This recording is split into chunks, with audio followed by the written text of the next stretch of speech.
Hi everyone, revise simplex method का ये हमारा दूसरा वीडियो है। इससे पहले की वीडियो में हमने स्टैंडर्ड फॉर्म 1 को देखा था। मतलब वहाँ पे जो हमारे एलपीपी के जो कंस्ट्रेंट्स में थे लेस देन और इक्वल टू के सिंबल थे, तो हमने क्या किया था, वहाँ पे स्लैक वेरिएबल को ऐड किया था और इक्वालिटी में कन्वर्ट करके अपना स्टैंडर्ड फॉर्म लिखा था। बट यहाँ पे क्या है, इस एलपीपी में यहाँ पे हमारा जो कंस्ट्रेंट है उसमें हमारा जो सिंबल है वो ग्रेटर देन और इक्वल टू का है। तो इसमें क्या करेंगे, हम लोग एक सरप्लस वेरिएबल को माइनस करेंगे और एक आर्टिफिशियल वेरिएबल को ऐड करके इक्वालिटी में कन्वर्ट करेंगे। ठीक इसी तरीके से जैसे हम लोगों ने बीगेम मेथड में किया था, जनरल फॉर्म से स्टैंडर्ड फॉर्म, बिल्कुल उसी तरीके से करेंगे। ओके, सो इसको सॉल्व करने से पहले गाइस आप लोग से रिक्वेस्ट है, अगर आप लोगों ने मेरे चैनल को सब्सक्राइब नहीं किया तो प्लीज़ चैनल को सब्सक्राइब कर दीजिए और वीडियो को लाइक कर दीजिए। और अगर आप लोगों को किसी भी लेक्चर का नोट्स चाहिए तो आप लोग मुझे इंस्टाग्राम पे मैसेज कर सकते हैं, मैं आप लोगों को वहाँ पे शेयर कर दूंगी। ओके, तो इसको सॉल्व करने का जो स्टेप्स है ये वही वाला स्टेप्स है जो हम लोगों ने ऑलरेडी पिछली वीडियो में डिस्कस किया था। ये सारा स्टेप्स जो है सेम ही रहेगा, इसमें कोई भी चेंजिंग नहीं आएगा। बस हम लोग यहाँ पे क्या करना था, स्टेप 1 में जनरल फॉर्म से स्टैंडर्ड फॉर्म में कन्वर्ट करना था। तो यहाँ पे हम लोग इसको जनरल फॉर्म से स्टैंडर्ड फॉर्म में कन्वर्ट करेंगे एंड बाकी का सारा स्टेप जो है हम लोग सेम ही रहेगा। ओके, तो यहाँ पे पहले इसको कन्वर्ट कर लेते हैं।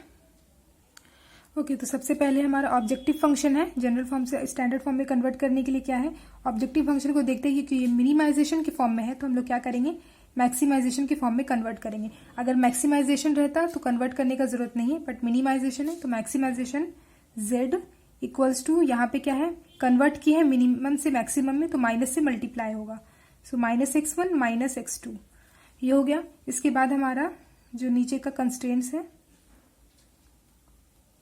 ओके हमारे पास दो डिसीजन वेरिएबल है x1 और x2। ओके, तो और दो इक्वेशन भी है, ये पहला इक्वेशन और दूसरा इक्वेशन। तो यहाँ पे दोनों में ग्रेटर देन और इक्वल टू का सिंबल है। तो पहले वाले के लिए क्या होगा, ये x1 + 2x2, यहाँ पे ग्रेटर देन का सिंबल है तो एक स्लैक वेरिएबल को माइनस करते हैं, s1 एक स्लैक वेरिएबल है और इसी के साथ आर्टिफिशियल वेरिएबल को ऐड भी करते हैं। ओके, आर्टिफिशियल वेरिएबल को ऐड क्यों करते हैं, ओके सबसे पहले s1 को माइनस क्यों किया, ऑब्वियसली ये वाला जो लेफ्ट हैंड साइड में जो है वैल्यू वो ग्रेटर देन है 7 से, तो अगर हम लोग इसमें से कुछ माइनस कर देंगे तब वो इक्वल टू आएगा। हम लोग को इक्वल करना होता है ना 7 के, तो इक्वल कैसे होगा, जब हम लोग इसमें से कुछ माइनस कर देंगे तो वो क्या है, वो हम लोग s1 माइनस कर रहे हैं। लेकिन a1 क्यों ऐड करते हैं, वो हम लोग आइडेंटिटी मैट्रिक्स फॉर्म करने के लिए a1 ऐड करते हैं। इसको इस तरीके से समझ सकते हैं। नेक्स्ट हमारा कंस्ट्रेंट है 4x1 + x2 और यहाँ पे भी ग्रेटर देन का सिंबल है तो सरप्लस वेरिएबल को माइनस करेंगे और एक आर्टिफिशियल वेरिएबल जो है a2 उसको ऐड करके लिख देंगे इक्वल टू का सिंबल देके 6। ओके, तो यहाँ पे वही लिखा है, surplus variable s1 s2, artificial variable a1 a2। Okay, अब स्लैक वेरिएबल और सरप्लस वेरिएबल का कॉस्ट क्या होता है, 0 होता है। ठीक है, तो यहाँ पे क्या लिखेंगे, 0s1 + 0s2। ओके, लेकिन आर्टिफिशियल वेरिएबल का कॉस्ट क्या होता है, हमने बीगेम मेथड में देखा था, -m होता है। ओके, सो -m a1 -m a2। Okay, ये हमने ऑब्जेक्टिव फंक्शन में लिखा। s1 s2 के लिए 0 0 और a1 और a2 के लिए -m। ये हम लोग इस तरीके से ही लिखते हैं। m क्या है, m है एक बिग पॉजिटिव नंबर, तो m है एक बिग पॉजिटिव नंबर, लेकिन हम लोग क्या करेंगे, माइनस करेंगे m a1 को। तो ये -m, इसका -m बिग पॉजिटिव नंबर नहीं है, सिर्फ m जो है वो बिग पॉजिटिव नंबर है, वो पॉजिटिव नंबर को हम लोग माइनस कर रहे हैं। ओके, सो m a1 -m a2। अब जो भी हमारे पास जो वेरिएबल्स बने हैं x1 x2 s1 s2 और a1 a2, इसको लिख देंगे greater than equal to 0। Next step में क्या था, हम लोगों को निकालना था basic feasible solution. Basic feasible solution होगा हमारा a1, आर्टिफिशियल वेरिएबल को लेते हैं। पिछली बार हम लोगों ने स्लैक वेरिएबल को लिया था, लेकिन यहाँ पे क्या है, हम लोग स्लैक वेरिएबल, यहाँ पे जो सरप्लस वेरिएबल माइनस में है तो बेसिक फिजिबल सॉल्यूशन में सिर्फ आर्टिफिशियल वेरिएबल आएगा। तो अगर ये सब 0 होगा तो a1 का वैल्यू यहाँ से आएगा 7 और a2 का वैल्यू आएगा यहाँ पर से 6। ये स्टेप जो है ये हमारा ऑप्शनल है, इसको नहीं भी लिखेंगे तो चलेगा। ओके, और जो स्टेप्स था हम लोग सब उसी को फॉलो कर रहे हैं। तो आप लोग को याद होगा पिछली बार भी मैंने इस तरीके से लिखा था और ये स्टेप्स को फॉलो किए थे। तो यहाँ पे भी ये वाला चीज़ कॉमन है, सिंप्लेक्स मेथड में हम लोग ऐसे ही करते थे। यहाँ पे अब यहाँ से स्टार्ट होगा हमारा रिवाइज सिंप्लेक्स का कॉन्सेप्ट। तो so max z equal to cx लेंगे। हमारा मैक्स z क्या है, ऑब्जेक्टिव फंक्शन। सो हम लोग को मानेंगे cx, z equal to cx। c क्या है, x की कॉस्ट, x की कॉस्ट को हम c कंसिडर करेंगे। सब्जेक्ट टू जो हमारा कंस्ट्रेंट है वो है ax equal to b। X equal to b मतलब ये जो एक्स का x2 का s1 का ये जो कॉस्ट है वो हो जाएगा a, x equal to b होगा हमारे पास जो राइट हैंड साइड की वैल्यू है वो, उससे हम लोग क्या फाइंड आउट करना है a cap b cap. Okay, so step by step देख रहे हैं हम लोग किस तरीके से करेंगे। फिलहाल हम लोग को अभी a का वैल्यू निकालना है। ओके, a की वैल्यू क्या हो जाएगी, जो हमारे पास वेरिएबल है पहले इसको लिखेंगे, x1 है, x2 है, s1 s2 और a1 a2। ओके, यहाँ जो सब्जेक्ट टू जो कंस्ट्रेंट है, क्योंकि यहाँ पर क्या था ए एक्स इक्वल टू बी क्या था, सब्जेक्ट टू कंस्ट्रेंट में जो एक्स का कोफिशिएंट था वो ए था, तो इसीलिए ए का वैल्यू हम लोग यहाँ से लिखेंगे। x1 के लिए क्या है, ऑब्जेक्टिव फंक्शन वाला नहीं लिखेंगे, सिर्फ जो हमारा कंस्ट्रेंट है, दो इक्वेशन है यहाँ पे तो दो को लिखेंगे, तीन रहता तो तीनों लिख लेते। x1 के लिए 1, यहाँ 2, s1 है -1, s2 नहीं है 0, a1 है 1, a2 0। सेकेंड वाला क्या है 4, x2 के लिए 1, ये s1 नहीं है 0, s2 है -1, a2 1 है और a1 0 है। हो गया। इसके बाद हम लोग को निकालना है b का वैल्यू। b की वैल्यू क्या है 7 और 6, ये आ गया। इसके बाद हम लोगों को c का वैल्यू भी निकालना है। c क्या था, देखिए c क्या है, कैपिटल C है यहाँ पे, max z equal to capital C into x, मतलब ऑब्जेक्टिव फंक्शन में x का कोएफिशिएंट बोल सकते हैं, कॉस्ट भी बोल सकते हैं। तो ऑब्जेक्टिव फंक्शन हमारा ये वाला है, इसमें जो हमारे पास सबके कोएफिशिएंट है उसको लिखेंगे। तो x1 के लिए -1, x2 के लिए -1, ये दोनों 0 0, और ये -m a1 के लिए, -m a2 के लिए। ओके, ये हमारा a, b और c आ गया। a, b और c के हेल्प से इसके बाद हम लोग क्या करेंगे, a कैप निकालेंगे। a कैप का फॉर्मूला हम लोग जानते हैं क्या होता है, a माइनस c।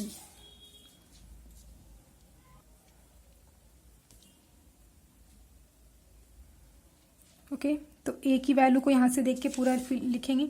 ये पूरा जो है a, इसको यहाँ पे लिख देना है। ओके, सो ये जो पूरा हमारा a था, ये पूरे a को हम लोगों ने यहाँ पे लिख दिया है।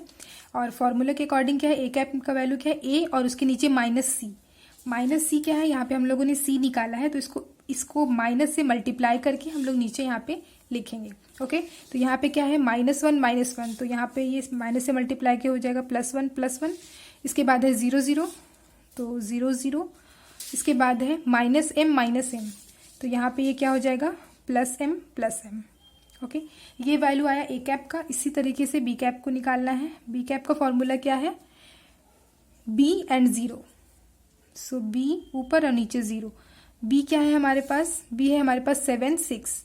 ओके, सो यहाँ पे होगा 7 6 और नीचे 0, जैसे कि फॉर्मूला में है। ओके, ये निकल गया। और ये जो वैल्यू हमारा a कैप का और b कैप का, ये चेंज नहीं होगा, ये हम लोगों ने एक बार निकाल लिया, ये फिक्स है। ओके, हम लोग जितना मतलब प्रॉब्लम हम लोग का जितना भी बड़ा होगा, हम लोग बार बार अगर कहीं भी a कैप की वैल्यू की जरूरत पड़ी तो इसी वैल्यू को लेंगे। ये एक बार निकल गया, मतलब इसको चेंज नहीं करना है। ओके, इसके बाद का स्टेप में क्या था, b मतलब क्या हुआ, बेसिस। ओके, बेसिस में क्या है, अभी हमारा जो बेसिस में है वो a1 a2 है, basic feasible solution a1 a2। Okay, so a1 और a2 हमारा बेसिस है, ये देख लेंगे। और इसके बाद इसकी वैल्यू क्या होगी, a1 और a2 की वैल्यू क्या है, a1 और a2 की वैल्यू को a से देख के लिखेंगे, a1 की वैल्यू और a2 की वैल्यू।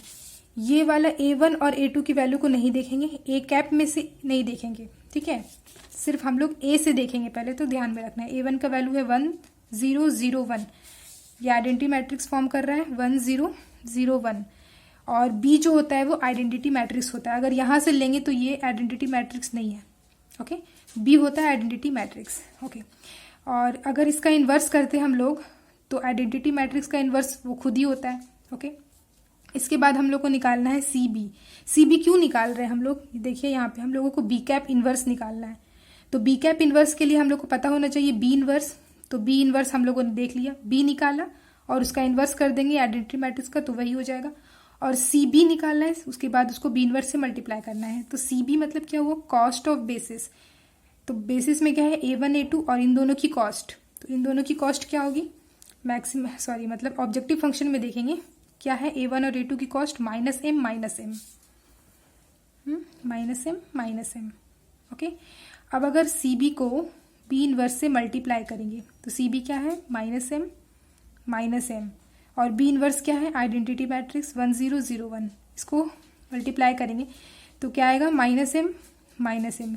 किसी भी आइडेंटिटी मैट्रिक्स को अगर किसी मैट्रिक्स से मल्टीप्लाई करते हैं तो वो खुद ही आ जाता है, ठीक है। तो ये निकलना हम लोग का पास। उसके बाद हम लोग यहाँ पे फाइनली जो हम लोग को एक्चुअल में निकालना था यानी कि बी कैप इनवर्स वो निकल जाएगा। तो फॉर्मूला क्या है, बी इनवर्स 0 CB B-1 और 1, ओके। तो बी इनवर्स को लिखेंगे, बी इनवर्स क्या है 1 0 0 1 1 0 0 1। CB बी इनवर्स क्या है हमारे पास, CB बी इनवर्स निकल के आया -m, तो इसके नीचे -m, यहाँ कॉर्नर पे 1 है और ये 0 है, तो ये ऊपर 0 और यहाँ नीचे भी 0 होगा। जितना भी अगर मैट्रिक्स बनेगा लंबा तो वो ऊपर से 0 0 आएगा और कॉर्नर पे 1 देंगे, ओके। ये आया हमारा बी कैप इनवर्स, ठीक है।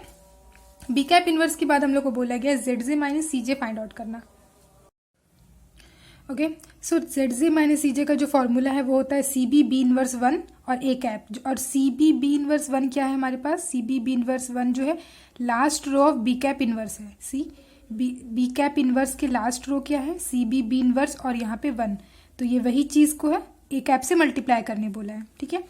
तो CB b inverse 1 A cap, पहले यहाँ पे फॉर्मूला लिख देते हैं। जैसे स्टेप बाय स्टेप है, हम लोग पिछली वीडियो में किए थे, सेम स्टेप को यहाँ पे फॉलो कर रहे हैं। बस हम लोगों का जो स्टैंडर्ड फॉर्म था वो हम लोगों को यहाँ पे आर्टिफिशियल वेरिएबल को देखना पड़ेगा। ZJ माइनस CJ फॉर्मूला होता है CB बी इनवर्स 1 और multiplied by A cap. CB b inverse 1 क्या है, बी कैप इनवर्स का लास्ट रो मतलब -m 1, इसको मल्टीप्लाई करेंगे A कैप से। A कैप में क्या है 1 4 1, सो 1 4 1, ओके। अब इसके बाद matrix multiplication, okay. Matrix multiplication कैसे करते हैं, first row first column, okay, then first row second column. So first row first column करेंगे -m into 1 plus -m into 4 plus 1 into 1, so 1 यहाँ पे आ जाएगा -5m और यहाँ से आएगा 1, ओके। इसी तरीके से फर्स्ट रो सेकंड कॉलम में करके यहाँ लिखेंगे, सो 2 यहाँ पे आएगा -3m प्लस 1, यहाँ पर आएगा सिर्फ m, इसके बाद वाले में आएगा m, ओके। इसके बाद क्या आएगा -m minus first second third fourth हो गया, फिफ्थ वाला ना, सो -m प्लस m यहाँ पे होगा 0, लास्ट वाले में 0 है, then -m plus m 0, okay. आप लोग मैट्रिक्स मल्टीप्लिकेशन कर सकते हो। इसके बाद क्या करना है हम लोग को, ZJ माइनस CJ को ऑब्जर्व करना है और देखना है कि मोस्ट नेगेटिव कौन सा है। मोस्ट नेगेटिव कैसे पता करते हैं हम लोग, ये m क्या है, m जो है एक बिग पॉजिटिव नंबर है, तो एक बिग पॉजिटिव नंबर में अगर माइनस लगा देंगे तो वो मोस्ट नेगेटिव हो जाएगा, ये चीज याद रखना है। तो यहाँ पे -5m है और -3m है, तो मोस्ट नेगेटिव कौन सा हुआ, ये एक पॉजिटिव नंबर है, ठीक है।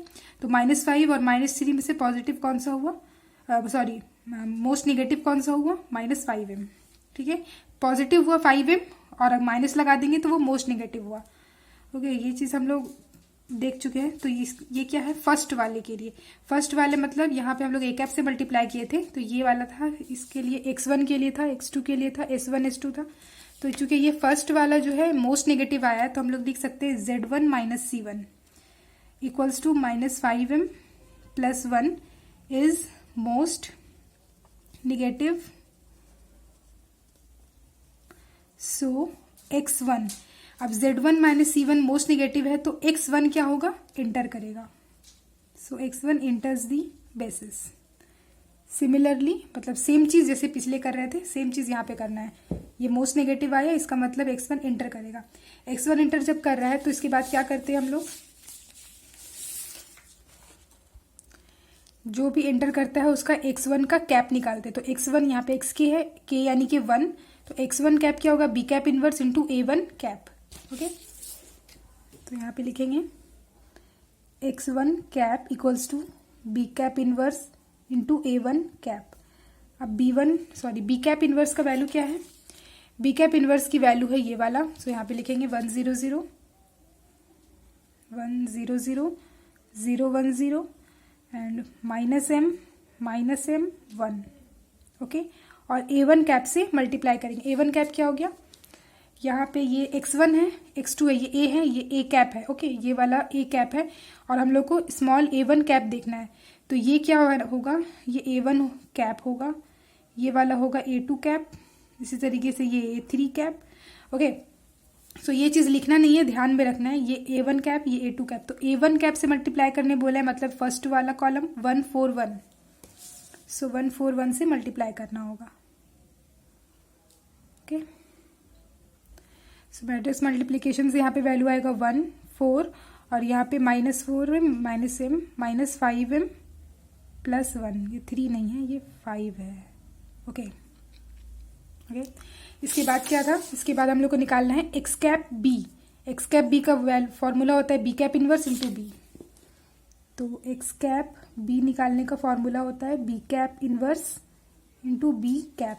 ओके, बी कैप इनवर्स यही वाला है, सेम जो हम लोग यहाँ पे लिखे थे, इसको देख के लिख लेना है 1 0 0 0 1 0 -m 1 और बी कैप से मल्टीप्लाई करना है। बी कैप मैंने बोला था ए कैप और बी कैप एक बार अगर निकल गया चेंज नहीं होगा, पूरा सॉल्यूशन में वही यूज करेंगे। बी कैप है 760, सो 760 वैल्यू, कौन सा वैल्यू सिर्फ चेंज होता है हमारा, b cap inverse. Okay, b cap inverse का वैल्यू यहाँ पे चेंज होता है और जेड जे माइनस सी जे के वैल्यू को हम लोग चेंज करके देखते हैं। तो बी कैप इनवर्स फर्स्ट वाले से तो ऐसे निकाल लेंगे एंड यहाँ पे पहले मल्टीप्लाई करके हम लिखते हैं, क्या होगा यहाँ पे 7 6 देन -7m -6m, क्या होगा -13m +0, यानी कि 7 6 -13m, ये आएगा हमारा एक्स कैप बी की वैल्यू। ओके, इसके बाद का स्टेप में हम लोग टेबल बनाते हैं। ओके, सो टेबल कुछ इस तरीके से बनाएंगे। पहला कॉलम हमारा रहेगा बी का कॉलम, बी यानी कि बेसिस। ओके, सी बेसिस में हमारे पास क्या है, a1 और a2 हम लोगों ने फाइंड आउट किया है कि हमारा x1 जो है एंटर करेगा बेसिस में।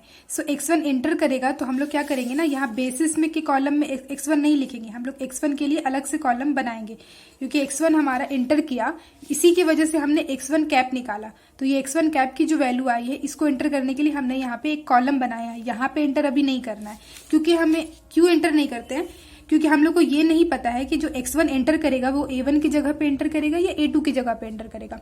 ओके, सो अभी क्या करेंगे, उसको फाइंड आउट करने के लिए हम लोग अभी बेसिस जो बनाए हैं उसमें a1 और a2 एज इट इज वैसे ही लिखेंगे और x1 जो एंटर कर रहा है उसके लिए हम लोग अलग से कॉलम बनाएंगे। ओके, एक्स कैप बी की वैल्यू को हम लोग यहाँ पे फिलअप करेंगे 7 6 -13m। बी कैप इनवर्स की वैल्यू हमें मालूम है क्या है, ये वाला value b cap inverse 1 0 0 0 1 0 -m 1, so 1 0 0 0 1 0 और -m 1। x1 कैप का वैल्यू यहाँ से देख के लिखेंगे 1 4 -5m +1। अब ये क्या है, रेशियो हम लोगों ने देखा था सिंप्लेक्स मेथड में, मिनिमम रेशियो, ये वही वाला रेशियो है। कैसे निकालते हैं, x cap b x b divided by x1, इस वाले को इससे डिवाइड कर देंगे और x1 जो होगा वो ग्रेटर देन 0 होना चाहिए। अगर लेस देन 0 है तो कैलकुलेट नहीं करेंगे। तो यहाँ पे ये ग्रेटर देन 0 है तो 7 डिवाइडेड बाई 1 7 होगा, 6 डिवाइडेड बाई 4 क्या होगा 3/2 यानी कि 1.5, और इसके लिए फाइंड आउट नहीं करेंगे, निगेटिव है। ओके, सो हम लोग को यहाँ पे इस वाले कॉलम में देखना होगा मिनिमम कौन सा है, मिनिमम है 1.5, ये वाला वैल्यू मिनिमम है। तो मिनिमम ये हो, तो इसके कॉरेस्पॉन्डिंग में जो हमारा कॉलम है, रो है, इसके कॉरेस्पॉन्डिंग जो रो है किसका रो है, a2 का। इसका मतलब a2 जो है वो बेसिस से बाहर जाएगा। तो जो x1 एंटर हुआ था ना, यहाँ पे हम लोगों ने जो लिखा था कि x1 एंटर हो रहा है, ये जो x1 एंटर हुआ था तो यहाँ पे कॉलम बनाए थे। अब ये हमें पता चल गया x1 एंटर किसकी जगह होगा, a2 की जगह। तो अब जब नेक्स्ट हम लोग को टेबल बनाएंगे तो क्या लिखेंगे, बेसिस में a1 और a2 की जगह x1 लिख देंगे। ओके, ये पता चल गया। इसके बाद क्या करना होता है, इसके बाद के स्टेप में हम लोगों को की एलिमेंट को फाइंड आउट करना होता है। तो हमें पता है कि जो इनकमिंग वेक्टर और जो आउटगोइंग वेक्टर होता है, तो x1 हमारा इनकमिंग वेक्टर था यानी कि जो इंटर कर रहा है बेसिस में, और a2 हमारा आउटगोइंग वेक्टर है यानी कि ये बेसिस से बाहर जा रहा है। इन दोनों के इंटरसेक्शन में जो हमारा एलिमेंट होता है, तो a2 और x1 के जो इंटरसेक्शन में जो हमारा 4 है वो क्या है, की एलिमेंट। तो यहाँ पे लिख देंगे a2 लीव्स द बेसिस, या फिर a2 इज आउटगोइंग वेक्टर भी लिख सकते हैं, लीव्स द बेसिस, और यहाँ पे लिख देंगे 4 इज की एलिमेंट यानी कि लीडिंग एलिमेंट भी बोलते हैं इसको। ओके हम लोग का जो स्टेप है उसमें हम लोग नेक्स्ट इसको क्या करेंगे, बी कैप इनवर्स की वैल्यू को अपडेट करना है, मतलब ये वाला जो वैल्यू है इसको अपडेट करना होगा। ओके, कैसे अपडेट करते हैं, जो की एलिमेंट होता है उसको हमें 1 करना होगा, और जो इसी कॉलम में मतलब की एलिमेंट के जो कॉलम में जो बाकी एलिमेंट्स रहते हैं उसको हम लोगों को 0 और 0 करना होता है। ओके, तो अब हम लोग क्या ऑपरेशन परफॉर्म करेंगे कि ये 0 0 होगा और ये 1 होगा। तो सबसे पहले क्या करते हैं, इसको हम लोग मान लेते हैं R1, इस वाले रो को, ये वाला 1 0 0 1 को जो है अभी यहाँ पे 1 है, हम लोग को 0 करना है। ओके, इसको R2 मान लेते हैं, इसको R3 मान लेते हैं। ओके, और हम लोग को अपडेट करके निकालना है बी कैप इनवर्स की value. B cap inverse equals to, यहाँ पे ये मैट्रिक्स बनेगा बी कैप इनवर्स का। ओके, और ये वाला फर्स्ट रो में हम लोग इसको मान लेंगे R1 डैश, R2 डैश और R3 डैश। फाइन, कौन हम लोग का जो की वाला कॉलम, सॉरी की वाला जो रो है वो है R2 रो। सो इसको हम लोगों को 1 करना है, तो 1 करने के लिए क्या करेंगे, R1 डैश को हम लोग क्या कर सकते हैं, R2 है ना, R2 डैश हमारा, इसको 1 करने के लिए क्या कर सकते हैं, R2 में डिवाइड कर सकते हैं 4 को। सो इस वाले R2 में डिवाइड कर देंगे 4, तो हमारा R2 डैश आ जाएगा और यहाँ पे 1 भी आ जाएगा। तो पूरे सेकंड वाले रो को 4 से डिवाइड करेंगे तो यहाँ पे आएगा 0, देन 1 है तो 1/4 होगा, 0/4 होगा 0, और ये 4/4 हो जाएगा 1। ओके, इसके बाद निकालना है R1 डैश। R1 डैश निकालना है, R1 डैश निकालने के लिए क्या कर सकते हैं हम लोग, R1 डैश तो निकालना है लेकिन हम लोग को R2 डैश की हेल्प से ही निकालना होगा। ठीक है, देखिए यहाँ पे तो इस वाले में क्या आ गया 0, इसके लिए आ गया 1/4, इसके लिए आ गया 0, और ये 4 के लिए क्या आया 1। ठीक है, तो ये जो अपडेटेड जो हमारा R2 डैश है उसकी हेल्प से ही हम लोग को R1 और R3 डैश निकालना है। तो यहाँ पे 1 है और यहाँ पे 1 है, तो क्या करेंगे, सिंपली हम लोग अगर माइनस कर देंगे तो ये वैल्यू आ जाएगा। तो यहाँ पे क्या करेंगे, R1 में से माइनस कर देंगे R2 डैश को। ओके, सी यहाँ पे हम लोग रफ में भी देख लेते हैं, हम लोग को क्या निकालना है, R1 डैश। ठीक है, R1 डैश निकालना है, जो हम लोग निकाल रहे हैं क्या, R1 माइनस R2 डैश करके, R1 माइनस R2 डैश करेंगे तो आएगा, पहले लिखते हैं R1 क्या हमारा 1 0 0। ओके, 1 0 0। उसके बाद हम लोग को देखना है R2 डैश। R2 डैश क्या है, 0 1/4 0, 0 1/4 0। ओके, अब इन दोनों को जो है सब्ट्रैक्ट कर देंगे, दोनों को माइनस कर देंगे तो क्या आ जाएगा, R1 डैश। ओके, माइनस करते हैं 1, यहाँ पे आएगा 1/4, और यहाँ पे माइनस करने से -1/4 और ये 0। सो क्या आया वैल्यू हमारे पास, 0 -1/4 और 0। क्या आया, R1 डैश। तो R1 डैश क्या आया, 1 -1/4 और 0। ठीक है, अब इस क्या करना है हम लोगों को, R3 डैश निकालना है। R3 डैश में यहाँ पे क्या है, -m + 1, इसको 0 करना है R1 डैश की हेल्प से, सॉरी R2 डैश की हेल्प से। R2 डैश में 1 है, इसकी हेल्प से इसको 0 करना है। तो क्या कर सकते हैं हम लोग, R3 में से माइनस कर देंगे, इसमें से इसी को माइनस कर देंगे। ठीक है, ये जो वैल्यू है इसमें से इसी को माइनस कर देंगे, तो R3 में से ही हम लोग माइनस कर देंगे -5m + 1 into R1 dash. R1 dash क्योंकि 1 है तो इसे मल्टीप्लाई कर देंगे और इसको इसी से माइनस कर देंगे तो आ जाएगा।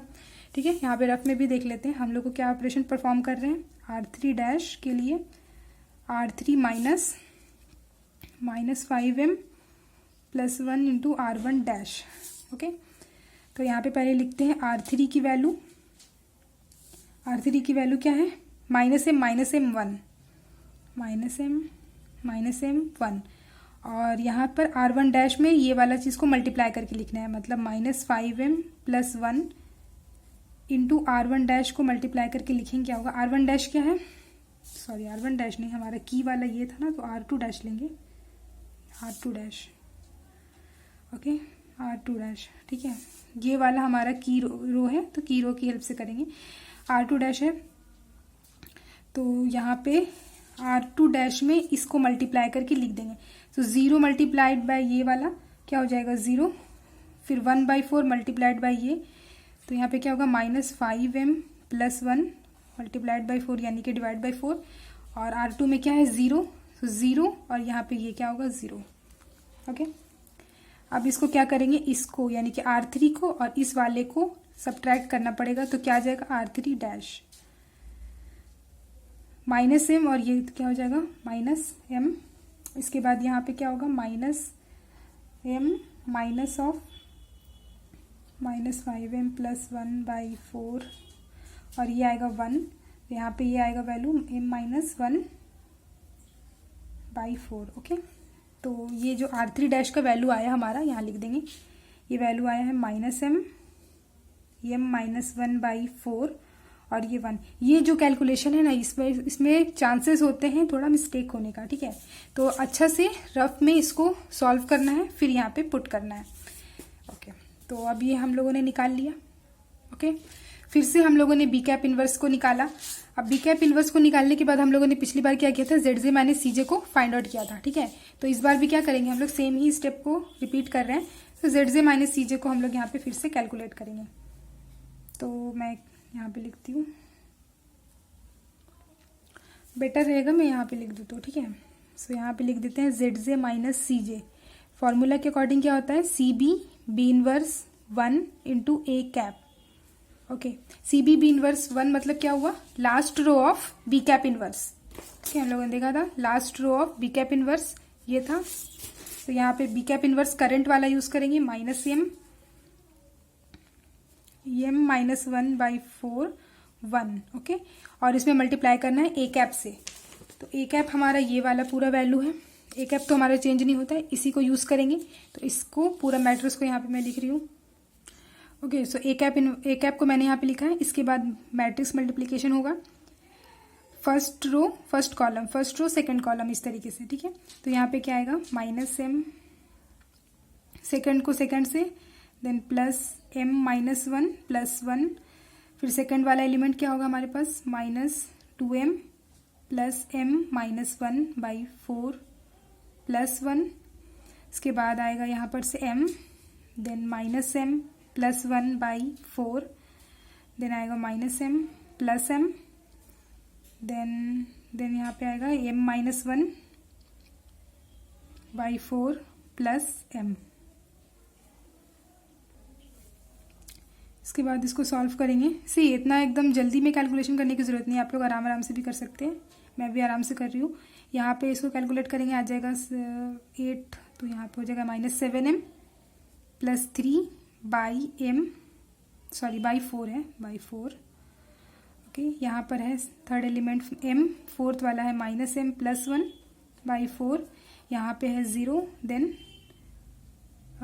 यहाँ पे होगा 5m - 1/4। ओके, आप लोग कैलकुलेशन मैच कर लेना, ठीक है। सो ZJ माइनस CJ हमारा आ गया। इसके बाद क्या करते हैं हम लोग, देखते हैं कि हमारा कोई ZJ माइनस CJ है निगेटिव है या नहीं। तो हमारे पास जो अभी भी एक जो है निगेटिव वैल्यू आ रहा है, एक नहीं, यहाँ पे ये वाला भी है और ये भी हमारा निगेटिव है। तो 2 निगेटिव है। m जो है m जो है बिग पॉजिटिव नंबर है, तो इसके साथ माइनस है, बड़े वाले के साथ 7 है और यहाँ पे 1 है। तो मोस्ट जो निगेटिव हुआ वो ये होगा। तो कौन से वाला एलिमेंट में, सेकंड वाला एलिमेंट में है। तो Z2 माइनस C2 जो है, जो कि है -7m + 3/4 इज मोस्ट निगेटिव। तो अगर ये मोस्ट निगेटिव है, इसका मतलब x2 जो है एंटर करेगा।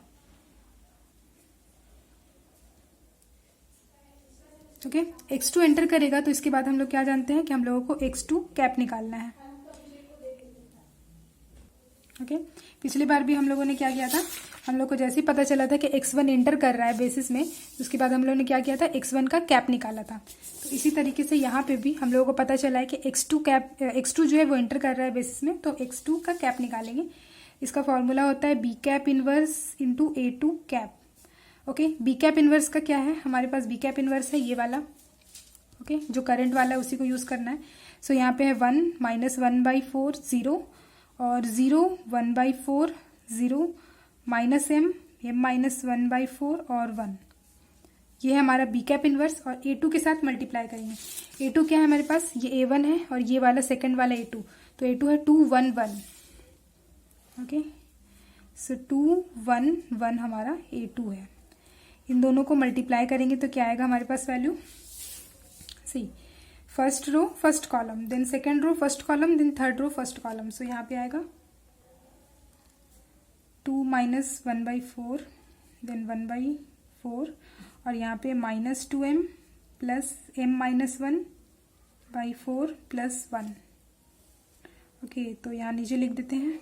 यहाँ पे हो जाएगा 7/4, 1/4 और -7m plus 3। Okay, -7m plus 3 divided by क्या होगा 4। हाँ, ओके, ये आया हमारे पास x2 कैप। x2 कैप के बाद क्या हम लोग निकाल रहे थे, x कैप b। तो यहाँ पर भी सिमिलरली x कैप b निकालेंगे। सो x कैप b की वैल्यू का फॉर्मूला क्या होता है, b cap inverse into b cap. b cap क्या है हमारे पास, सॉरी b कैप इनवर्स क्या है, ये वाला जो अभी अभी हम लोगों ने यूज़ किया है। इस सेम मैट्रिक्स को यहाँ पे लिखना होगा, इसका 1 बी कैप लिख दिए हैं, बी कैप इनवर्स। और बी कैप क्या होगा, बी कैप होगा 760, फर्स्ट टाइम जो निकाला था। सो 7 6 और 0, ठीक है। ये दोनों मैट्रिक्स हैं, इन दोनों को मल्टीप्लाई करेंगे तो क्या होगा हमारे पास 7 माइनस 6/4, यहाँ पे 6/4 और यहाँ पे -7m प्लस यहाँ पे 6 से मल्टीप्लाई होगा तो होगा 6m -6, ये वाला इससे मल्टीप्लाई करते हैं बाई 4, और ये 1 × 0 0। ओके, तो यहाँ पे जो वैल्यू आएगा वो होगा, ये हो जाएगा 11/2, 3/2 और -11m -3/2। ओके, ये आया हमारे पास x कैप b की वैल्यू। x कैप b की वैल्यू को फाइंड आउट करने के बाद क्या होता, हमने टेबल बनाना था। ओके, सो यहाँ पे हमारा सेकेंड इटरेशन का जो है टेबल है। बेसिक वेरिएबल के कॉलम में क्या जाएगा हमारे पास, पिछली बार क्या था, पिछली बार हमारा था a1 a2। ओके, तो a1 तो वैसे ही था और a2 की जगह क्या जा रहा था, x1। सो a1 को वैसे ही लिख देंगे और a2 की जगह जाएगा x1। ओके, ठीक है। और यहाँ पर ये वाला जो x2 एंटर किया है ना, x2 एंटर्स द बेसिस, ये वाला x2 के लिए हम लोग यहाँ पे कॉलम बना चुके हैं, ठीक है। तो इसलिए ऐसा नहीं करेंगे कि a2 को निकालेंगे और x1 को और x2 को डाल देंगे, करंट वाला x2 को, ऐसे नहीं करना है। ये हम लोग को ऑलरेडी पता है कि हम लोग क्या किए थे, x1 को यहाँ पर से एंटर किए थे, जो हमारा फर्स्ट पेज में यहाँ पे x1 एंटर हुआ था, और किसके जगह एंटर हुआ था हमें पता चल गया था, a2 की जगह। तो a2 निकलेगा, x1 अंदर जाएगा, तो a2 निकला, x1 अंदर चला गया, और ये a1 अभी एज इट इज वैसे ही रहेगा। और अभी ये हमारा x2 एंटर हो रहा है, ठीक है। तो x2 के लिए हम लोग कॉलम बनाए, फाइन। अब xb के वैल्यू को यहाँ पे लिखेंगे, ये वैल्यू निकाले हैं xb 11/2, 3/2 और -11m -3/2। इसके बाद है बी कैप इनवर्स की वैल्यू। तो देखिए यहाँ पर जो बी कैप इनवर्स की वैल्यू हम लोगों ने यहाँ पर निकाला था, करंट वाला, उसको लेकर करके यहाँ पर लिख देंगे। तो ये वैल्यू है हमारे पास 1, यहाँ पर हम लोगों ने यूज़ किया है तो यहाँ से भी देख के लिख सकते हैं, -1/4 0 0 1/4 0 -m -1/4 और 1। और x2 कैप की वैल्यू क्या है, x2 कैप की वैल्यू जो हम लोगों ने यहाँ पे निकाला था 7/4 1/4 और -7m प्लस 3/4, 7/4 1/4 -7m प्लस 3/4। इसके बाद हम लोगों को मिनिमम रेशियो निकालना है। तो मिनिमम रेशियो क्या होता है, x cap b divided by xb divided by x2। इसको इससे डिवाइड करेंगे और यहाँ पे x2 जो है ग्रेटर देन 0 होना चाहिए, ठीक है। सो 11/2 डिवाइडेड बाई 7/4 करना है, तो यहाँ पे आएगा 22/7 यानी कि समथिंग 3.14, और इसको 3/2 डिवाइडेड बाई 1/4 करेंगे तो आएगा 6, और इसके लिए कैलकुलेट नहीं करेंगे। तो इन दोनों में से मिनिमम कौन सा है, सो 3.14 जो है ये क्या है, ये मिनिमम है। ओके, ये मिनिमम है। तो इसके साथ में जो हमारा रो होगा, कौन सा रो है, a1 की रो। तो a1 इसका मतलब बेसिस से बाहर जाएगा, ठीक है। तो यहाँ पे लिखेंगे a1 लीव्स द बेसिस, और की एलिमेंट कौन सा हुआ, ये हमारा इनकमिंग वेक्टर है x2 और ये हमारा आउटगोइंग वेक्टर है a1। तो इस दोनों के इंटरसेक्शन में कौन सा एलिमेंट है, 7/4। 7/4 इज की एलिमेंट। ओके, ये वाला एलिमेंट। ओके, तो जब हम लोग को पता चल जाता है कि की एलिमेंट क्या है और कौन सा जो हमारा रो है वो बाहर निकल रहा है, तो उसके बाद हम लोग क्या करते हैं, जो हमारा की एलिमेंट होता है यानी कि ये वाला, इसको हम लोगों को 1 करना होता है और बाकी सारे को 0 और इसको भी 0 करना होता है। फाइन। ओके, तो हम लोगों के क्या है, एलिमेंट्स यहाँ पे ये लाइन लिख सकते हैं कि की एलिमेंट यानी कि लीडिंग एलिमेंट जो है उसको 1 करना है और बाकी जो रिमेनिंग एलिमेंट्स है की कॉलम के उसको 0 करना है। तो उसके बाद हम लोग को निकालना क्या है, फाइनली बी कैप इनवर्स जो हमारा अपडेटेड होगा वो वाला। ठीक है, तो जो निकल के आएगा उसको हम लोग यहाँ पे इस वाले मैट्रिक्स में लिखेंगे। ओके, तो यहाँ पे भी सेम चीज़ करना है, इसको हम लोग मार लेते हैं R1, इसको R2, इसको R3 और जो हमारा निकल के आएगा उसको मान लेते हैं R1 dash, R2 dash, R3 dash. Okay, so की रो कौन सा है हमारा, फर्स्ट वाला रो। फर्स्ट वाले रो को हमको 1 करना है, तो R1 डैश को क्या कर सकते हैं, R1 डैश निकालने के लिए R1 में हम लोग मल्टीप्लाई कर सकते हैं 4/7। यहाँ पे 7/4 है, 4/7 से मल्टीप्लाई करेंगे तो ये आ जाएगा हमारा 1। तो पूरे रो को हम लोग करेंगे, तो बी कैप इनवर्स को लिख रहे तो सिर्फ ये वाले को हम लोग को लिखना होगा। तो इस रो को हम लोग 4/7 से मल्टीप्लाई करेंगे, तो यहाँ पे आएगा 4/7, इसको 4/7 से मल्टीप्लाई करेंगे तो आएगा आ जाएगा यहाँ पे -1/7 और यहाँ पे ये आएगा 0। ओके, इसके बाद हम लोग को निकालना है R2 dash. Okay, R2 dash को हम लोग क्या करेंगे, यहाँ पे 1/4 है और हम लोग को यहाँ पे किसकी हेल्प से लाना है, R1 डैश की हेल्प से, क्योंकि ये हमारा की रो है। तो R1 डैश की हेल्प से R2 डैश किसकी हेल्प से निकालेंगे, R2 और R1 डैश जो न्यू वाला है उसकी हेल्प से। तो यहाँ पे क्या ऑपरेशन परफॉर्म कर सकते हैं, अगर हम लोग R2 में माइनस कर देंगे R1 डैश बाई 4। देखिए यहाँ पे 1 है, अगर इसको 1 से डिवाइड कर देंगे तो 1/4 आ जाएगा, है ना। यहाँ तो ये अपडेटेड वाला मैंने लिखा है, इसके बाद वाले में क्या आता है, 1 आता है ना, हम लोग 1 कर दिए इसको। सो 1 को अगर हम लोग 1/4 कर देंगे और दोनों को माइनस कर देंगे तो आ जाएगा हमारा R2 डैश। ओके, तो यहाँ पे रफ में भी देख लेते हैं इस चीज़ को।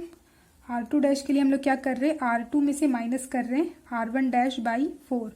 सो R2 का वैल्यू क्या है हमारे पास, R2 का वैल्यू 0, 1/4 0, 0 1/4 0 और R1 डैश बाई 4 क्या आ रहा है, R1 dash divided by 4।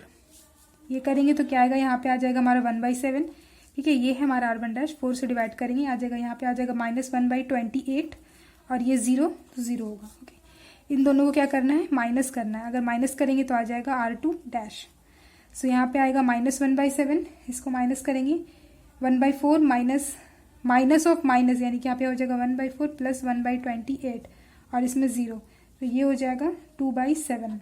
Okay, तो क्या आया, -1/7, 2/7 और 0।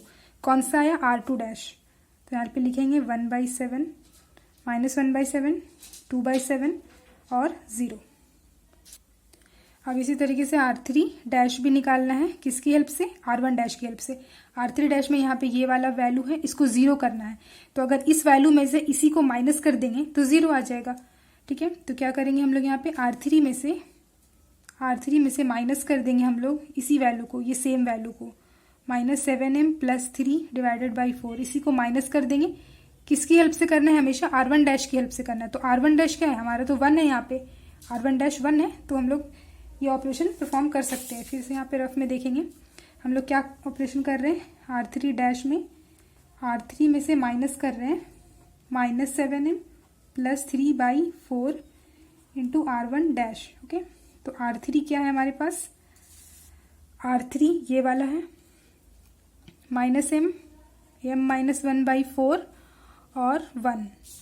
ओके, 1 और इसके बाद हम लोग को इसको मल्टीप्लाई करके लिखना है -7m + 3 divided by 4 into R1 dash. अगर इसको लिखेंगे R1 डैश ये है, इस वाले वैल्यू से इसको मल्टीप्लाई करके लिखते हैं तो क्या आएगा हमारे पास, 4/7 इंटू ये वाला वैल्यू -7m + 3/4 फर्स्ट के लिए।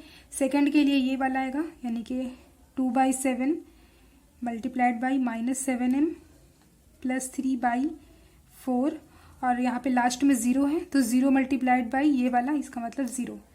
ओके, अब माइनस करेंगे दोनों को तो R3 डैश आ जाएगा। ठीक है, तो माइनस m माइनस ऑफ ये वाला वैल्यू, एरो बनाया मैंने, ये वाला वैल्यू। ओके, फिर m minus 1 divided by 4 minus करेंगे ये पूरा वैल्यू को, तो हमारे पास जो सॉल्यूशन निकल करके आएगा वो होगा -3/7। इसके लिए आएगा हमारे पास -1/7 और 1 माइनस 0 आएगा 1। तो इस वैल्यू को अब हम लोग यहाँ पे लिखेंगे -3/7 -1/7 और 1। ओके गाइस, तो बी कैप इनवर्स निकल गया। इसके बाद बी कैप इनवर्स निकालने के बाद हम लोग क्या करते हैं, यहाँ पे निकाल रहे हैं। ओके, तो इसके बाद निकालते हैं हम लोग ZJ minus CJ। ZJ minus CJ का फॉर्मूला होता है CB B inverse 1 into A cap. CB B inverse 1 क्या होता है, last row of b cap inverse. B cap inverse का लास्ट रो है जो, उसको लिखेंगे -3/7 -1/7 1। और A कैप क्या है हमारे पास, ये वाला मैट्रिक्स जो हमने फर्स्ट टाइम पे निकाला था। तो मैंने यहाँ पे ये मैट्रिक्स लिख दिया। इसको सॉल्व करेंगे तो ये आएगा -3/4 -4/7 +1, यहाँ पे -6/7 -1/7 +1, यहाँ पे होगा 3/7 1/7 -3/7 प्लस m और -1/7 प्लस m। ओके, सो यहाँ पे हो जाएगा ये 0 0 3/7 1/7, यहाँ पे होगा, यहाँ पे ऐसे ही छोड़ देते हैं, फिर यहाँ पे होगा m -1/7। ओके, तो ये आया हमारा ZJ माइनस CJ। अब हम लोग देखेंगे हमारा सारा ZJ माइनस CJ जो है वो ग्रेटर देन इक्वल टू 0 है या नहीं। ग्रेटर देन 0 ये भी सब है। और यहाँ पे क्या है, m जो है एक बिग पॉजिटिव नंबर है, तो उसमें से हम लोग कुछ 3/7 को माइनस कर भी देंगे तो भी वो पॉजिटिव ही रहेगा। इसी तरीके से यहाँ भी इस पॉजिटिव नंबर में से अगर हम लोग -1/7 कर देंगे तो भी ये पॉजिटिव रहेगा। तो हमारा अब इस सिचुएशन पे सारा ZJ minus CJ greater than 0 आ गया है। तो यहाँ पे लिख सकते हैं since all ZJ minus CJ are positive. Okay, सब पॉजिटिव है। तो अगर सारा पॉजिटिव होगा तो हम लोग क्या करते हैं, हम लोग एक्स बी कैप निकालते हैं। इस कैप बी का फॉर्मूला होता है ये वाला, जब आ जाए तो इसके बाद हम लोग डायरेक्ट ये निकाल लेंगे। तो बी कैप इनवर्स क्या है, ये है हमारा बी कैप इनवर्स। तो इसको यहाँ पे लिखेंगे 4/7 -1/7 0 -1/7 2/7 0। इसके बाद है -3/7 -1/7 1। ओके, और बी कैप की वैल्यू क्या है हमारे पास 760। ठीक है, तो 760 इन दोनों को जो है मल्टीप्लाई करेंगे। मल्टीप्लाई करने के बाद हमारा क्या वैल्यू आएगा, मल्टीप्लाई करने के बाद आएगा हमारे पास यहाँ पे 22/7, यहाँ पे 5/7 और यहाँ पे -27/7। ओके, सो गाइस जैसे ही हमारा एक्स बी कैप आ जाता है तो इसका मतलब ये नहीं कि ये हमारा x1 का वैल्यू है, ये x2 का वैल्यू है और ये हमारे z का वैल्यू, ऐसा नहीं होता है। हम लोग यहाँ पे टेबल को देखते हैं। ठीक है, टेबल में हमारे पास क्या है, a1 है x1 है।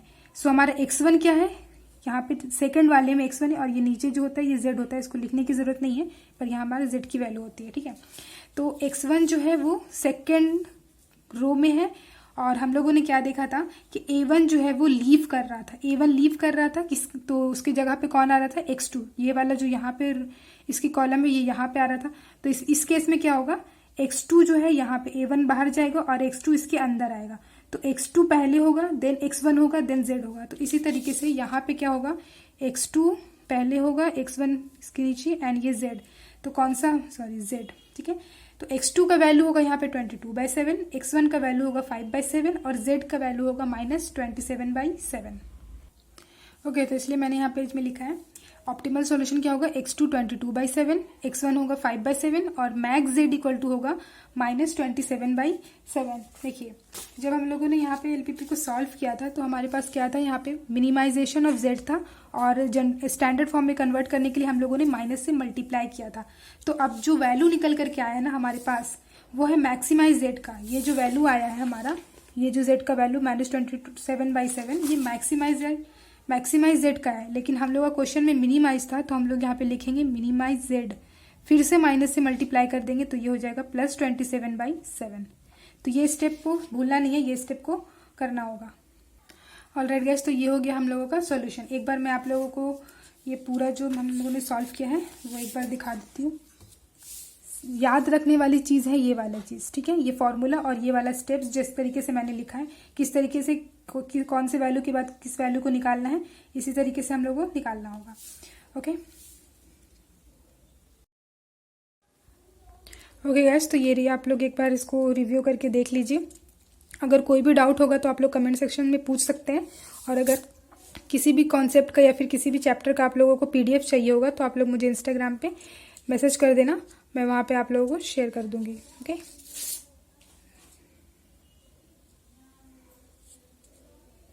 एंड इसके बाद हमारा ये वाला पेज था। ओके, ये निकल करके आया। ऑलराइट गाइस, तो अगर आप लोगों को वीडियो अच्छा लगा हो तो प्लीज़ वीडियो को लाइक कर दीजिएगा, और अगर अभी तक मेरे चैनल को सब्सक्राइब नहीं किया है तो प्लीज़ मेरे चैनल को ज़रूर से सब्सक्राइब कर दीजिएगा। Thank you so much guys for watching this video.